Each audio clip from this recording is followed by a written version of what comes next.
January 15, 1947. Los Angeles wasn't just a city, it was an industrial machine transitioning from the brutal mechanics of World War II into the glossy fabrication of the American dream. It was a town built on a foundation of celluloid secrets, studio payoffs, and neon distractions. At 10 a.m., a mother walking her child through a vacant, weed-choked lot on South Norton Avenue saw what she thought was a discarded broken store mannequin. It wasn't. It was 22-year-old Elizabeth Short. Her body had been severed cleanly at the waist, a highly specific procedure known in medical circles as a hemicorporectomy. But the true horror of the scene wasn't the violence, it was the absolute lack of chaos. There was no blood on the grass. Not a single drop. She had been taken to a secondary location, completely drained of blood, meticulously scrubbed clean with a stiff brush, and intentionally posed.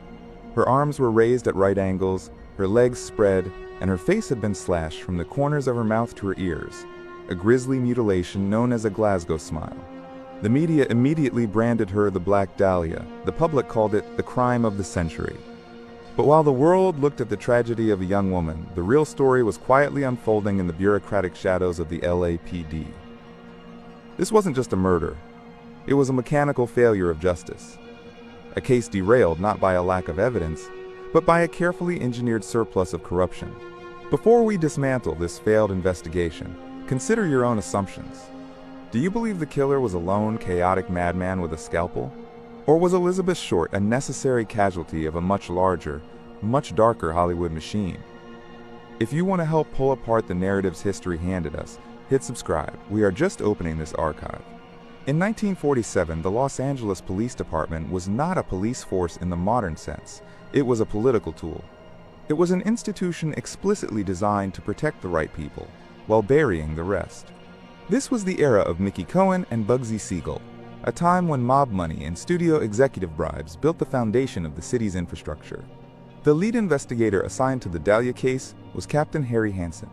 He was a veteran detective, but he was operating within a system that was structurally compromised from the top down. Within 48 hours of the discovery, the LAPD had processed over 150 suspects, but the department fell into a massive psychological trap. They were looking for a specific type, a deranged, sexual psychopath. By focusing entirely on an erratic psychological profile, they willfully ignored the cold, hard mechanical evidence staring them in the face. The cuts on Elizabeth Short's body were not the result of a frenzied, passionate attack. They were terrifyingly precise. To successfully perform a hemicorporectomy, the killer needed specific tools, a heavy tenon saw or a surgical scalpel, and the specialized anatomical knowledge of exactly how to navigate the lumbar vertebrae. The spine was severed squarely between the second and third lumbar vertebrae without splintering the bone. The intestines were neatly tucked beneath the torso. Furthermore, draining a human body of blood requires a specific, controlled environment, a bathtub, a surgical table, and a deep understanding of arterial flow. This wasn't a crime of passion committed in a dark alleyway. It was a crime of technical, clinical expertise requiring time, privacy, and surgical confidence. Yet the LAPD ignored the surgeons and the medical students. Instead, they allowed the Hearst press, the undisputed media empire of the era, to essentially hijack the investigation. The Hearst papers didn't report the news.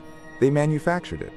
The Los Angeles Examiner got Elizabeth Short's fingerprints off the FBI wire and identified her before the LAPD even knew who she was. The reporters then committed one of the most ruthless acts of psychological manipulation in journalistic history. They called Elizabeth's mother in Massachusetts and told her that her daughter had just won a Hollywood beauty contest. They kept the mother on the phone, extracting every possible detail about Elizabeth's life, her habits, and her dreams. Only after they had milked her for the exclusive story did they casually inform her that her daughter had been butchered. This wasn't a criminal investigation. It was a media circus designed to sell papers. The press flooded the public with sensationalized clues, creating an overwhelming choice overload of suspects and theories. And in a circus, the clowns are always there to distract you from the pickpocket. This media frenzy provided the perfect smokescreen to ignore genuine leads. Let's look at the specific leads that were conveniently lost to the archives. Elizabeth Short was last seen alive in the lobby of the Biltmore Hotel. Witnesses reported her leaving the hotel and getting into a black sedan. In 1947, black sedans were the ubiquitous workhorses of the Hollywood elite, city officials, and the police themselves. Among the men who drove such cars was a suspect who should have been the center of the investigation, Dr. George Hodel. Hodel was a brilliant, highly eccentric physician with a genius-level IQ and deep ties to the underground surrealist art world. He was close friends with the famous surrealist photographer Man Ray. If you look at Man Ray's artwork from that era, specifically pieces like Minotaur and L'Equivoque, you will see women posed in the exact, unnatural positions that Elizabeth Short was found in. The mutilation wasn't just surgical, it was artistic. It was a macabre homage to surrealism. More importantly, drive. Hodel ran a private medical clinic in Los Angeles that specialized in treating venereal diseases for the city's wealthy, powerful, and famous elite. He performed illegal abortions for Hollywood starlets and treated the secret infections of high-ranking politicians and LAPD captains. Dr. Hodel was a man who knew everyone's secrets. In 1950, 3 years after the murder, the LAPD actually planted a listening device in Hodel's home.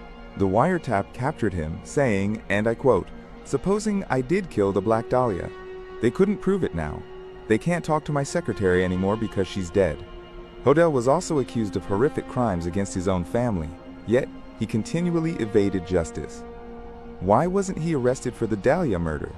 Because George Hodel was the ultimate protected asset. He provided the discreet medical services that kept the rot of Hollywood from becoming front-page news.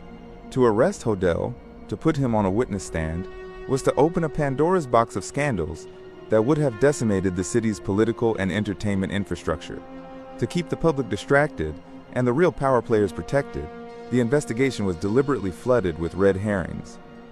Over 50 false confessions were allowed to overwhelm the department's cognitive bandwidth. The infamous Black Dahlia Avenger letters sent to the press, complete with cutout magazine text, were treated as gospel truth by the detectives, even though modern analysis suggests they were likely fabricated by sensationalist reporters to keep the story alive, or sent by copycat cranks. But the stalling wasn't just incompetence. In 1949, a grand jury was officially convened to investigate the LAPD's shocking failure to prosecute in several high-profile homicides. The Black Dahlia case was at the very top of their list. Closed-door testimonies revealed systematic, institutional evidence suppression. Physical files had simply vanished from the precinct. Witness statements were altered or completely destroyed. The investigation didn't fail because the killer was an untraceable, criminal mastermind. It failed because the system itself was an engine designed to stall. The rot wasn't just in the killer's mind. It was embedded deeply in the badge. Elizabeth Short went to Los Angeles because she wanted to be a star. She wanted to immortalize herself on the silver screen. In a cruel, twisted irony, the Black Dahlia became more famous than almost any working actress of her era. But her stardom was the byproduct of a horribly botched investigation that fundamentally valued the reputation of a corrupt city over the life of an innocent woman. History and the media want you to believe this case is an unsolvable mystery, a tragic anomaly of post-war America. But when you bypass the sensationalism and look strictly at the mechanics, the surgical precision of the cuts, the surrealist staging, the highly protected status of suspects like Dr. Hodel, and the aggressively suppressed grand jury testimony, the mystery begins to look exactly like a coordinated cover-up. Was Dr. George Hodel the man wielding the scalpel in that sterile room? Or was he just one of many untouchables in a city that readily traded justice for silence? The evidence is buried in the archives. The truth is, in the rot,